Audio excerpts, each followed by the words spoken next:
इम्तियाज साहब, आपने आज एक प्रेस कॉन्फ्रेंस बुलाई है, यहाँ पर किस मुद्दे को लेकर बुलाई है और आप क्या कहना चाहेंगे? आज की प्रेस कॉन्फ्रेंस का जो मुद्दा है सर, जो हमने इमरजेंसी में बुलाई है कि कल रात से बीजेपी वालों की तरफ से जो गलत जो चीज़ें तोड़ मरोड़ के पेश की जा रही हैं, उसका हमने खुलासा करना है।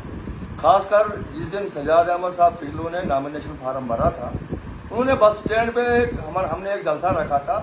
उसमें उन्होंने पावर प्रोजेक्ट्स में जो यहाँ कंपनियां काम कर रही हैं उनके बारे में कुछ बोला था।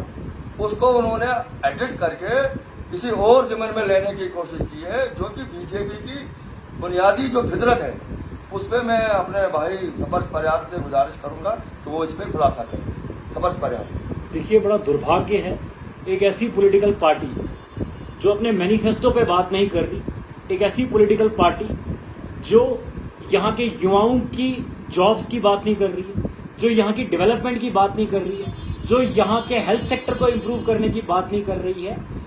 कुछ पेजेस ऐसे चल रहे जिस पर जो है कम्युनल हार्मनी को डिस्टर्ब करने की साजिश रची जा रही है, हिंदू मुस्लिम भाईचारे को खराब करने की साजिश रची जा रही है।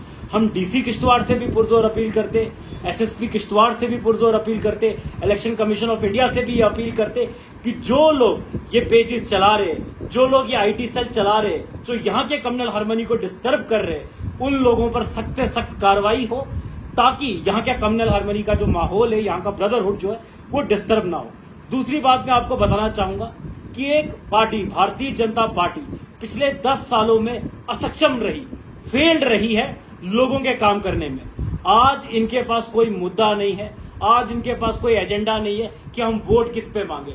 अगर आज इनके पास कोई एजेंडा होता तो ये यहाँ के ब्रदरहुड को खराब नहीं करते, ये यहाँ पर हिंदू मुसलमान की राजनीति नहीं करते, ये धर्म के नाम पर वोट नहीं मांगते।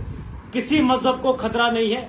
मैं स्पर्श परिहार, स्वर्गीय ठाकुर सेवाराम परिहार का पोता, नेशनल कॉन्फ्रेंस के स्टेज से जय श्री राम का नारा भी लगाता हूं। मेरी बड़ी बहन पूजा ठाकुर जो एक राजपूत बेटी है, नेशनल कॉन्फ्रेंस ही वो एक प्लेटफॉर्म है जिसने पार्डर से उसी ठाकुर राजपूत बेटी को मैंडेट भी दिया, और वो भी एक ऐसी शख्सियत है जो नेशनल कॉन्फ्रेंस के प्लेटफॉर्म से भारत माता की जय के नारे लगाते। राष्ट्रवाद नेशनल कॉन्फ्रेंस के हर सिपाही के अंदर कूट कूट कर भरा है, इसलिए ये हमें राष्ट्रवाद ना सिखाए। ये लोग जो मजहब के नाम पर सियासत कर रहे और मजहब के नाम पर वोट मांग रहे, मैं चाहता हूं, मैं अपील करता हूं तमाम हमारी किश्तवाड़ की जनता से, हर समुदाय से, कि मैं चाहता हूं इस बार का जो इलेक्शंस है आप एजेंडे पे लड़े। आप नेशनल कॉन्फ्रेंस के मैनिफेस्टो को पढ़े, उस मैनिफेस्टो में देखिए कि आपके बच्चों के लिए क्या रखा है, युवाओं के लिए क्या रखा है, डेवलपमेंट के लिए क्या रखा है, बीपीएल के लिए क्या रखा है, इकोनॉमिकल वीकर सेक्शन के लिए क्या रखा है, एजुकेशन पॉलिसी के लिए क्या रखा है। हमने ग्रेजुएशन तक जो है फ्री एजुकेशन देने की बात करी है, 12 सिलेंडर बीपीएल वालों को देने की बात कही है, इकोनॉमिकल वीकर सेक्शन को हम 6 सिलेंडर देंगे, 3 महीने में हम 1 लाख जॉब को क्रिएट करने की जो है एक पॉलिसी क्रिएट करेंगे, क्योंकि हमारे पास जो है काफी स्टेट गवर्नमेंट में वैकेंसीज खाली है, हम उसको फिलअप करेंगे। 2008 से डेंटल सर्जन की रिक्रूटमेंट रुकी हुई है। 14 साल एक बहुत बड़ा लंबे समय है जिसमें एक रिक्रूटमेंट पॉलिसी नहीं आई। बच्चों ने डिग्रीज की, डेंटल सर्जन की पढ़ाई की, किस लिए? ताकि वो डिग्री लेकर घर में बैठे। भारतीय जनता पार्टी अगर पिछले 10 साल में रही, आप 70 साल का लाभ अलापते हो ना, आप मुझे बताओ 10 साल आपके, जब ये आपसे वोट मांगने आते ना, आप इनको पूछो कि 10 साल में आपने क्या किया। पिछले 70 साल से चला आ रहा जो इमारतें हैं, जो इंफ्रास्ट्रक्चर है, जो डेवलपमेंट है, आप तो उसी पे काम कर रहे हो। आपने 10 साल में क्या किया? जिस वक्त अजान चल रही है, मैं थोड़ा रुकना चाहूंगा। क्या सजाद साहब ने वाकई तौर पर हिंदुओं को टारगेट किया? क्योंकि हमारे पास वो वीडियो मौजूद है, हम उसको आगे चलकर प्ले भी करेंगे, हम बाद में लोगों को अलग भी दिखाएंगे।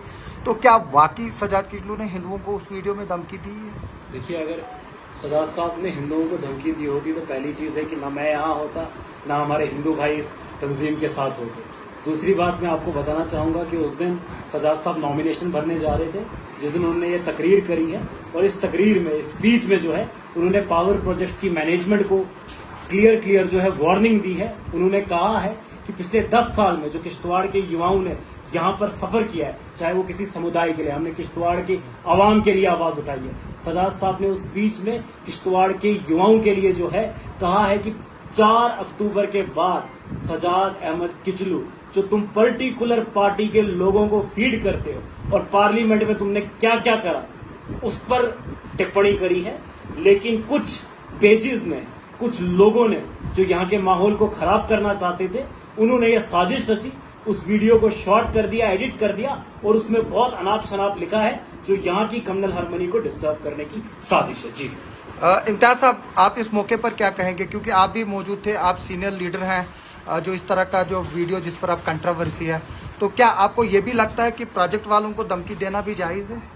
धमकी की बात नहीं है, जो उनका रवैया रहा है पिछले 7-8 साल से प्रोजेक्ट वालों का, वो एक पर्टिकुलर पार्टी के लिए यहाँ काम करते हैं। जो हाल ही में पार्लियामेंट का इलेक्शन हुआ उसमें भी उन्होंने मैन पावर भी, मनी पावर भी सारी खर्ची है।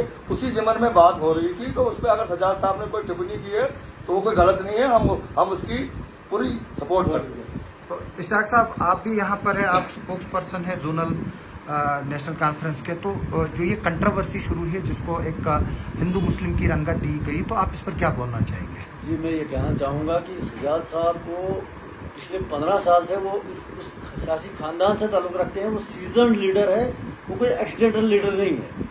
उसको पता है कि कहाँ क्या बोलना है, कैसे बोलना है।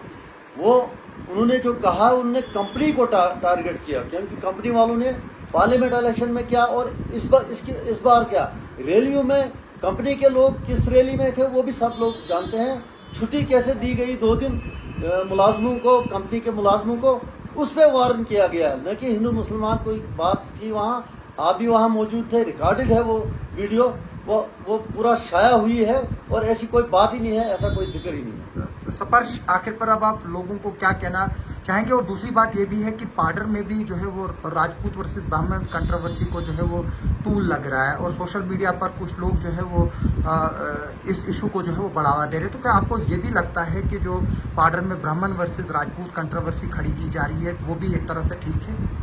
देखिए, आखिर में मैं यही, पहले तो मैं आपके मीडिया, आपका बड़ा शुक्रिया करता हूं और मैं एक अपील भी करता हूं कि जो एक वो वीडियो है सजाद साहब की, आप अपने सभी पोर्टल पे वो वीडियो को चलाएं, जिससे लोगों में एक जो साजिश रची गई है लोगों को क्लैरिटी मिल जाए। दूसरा, रही बात आपने जो पाडर की कही, मैंने हमेशा से कहा कि नेशनल कॉन्फ्रेंस एक ऐसा प्लेटफॉर्म है जो लोगों की भलाई की बात कर रहा है, बेहतरी की बात कर रहा है, हर समुदाय के साथ है।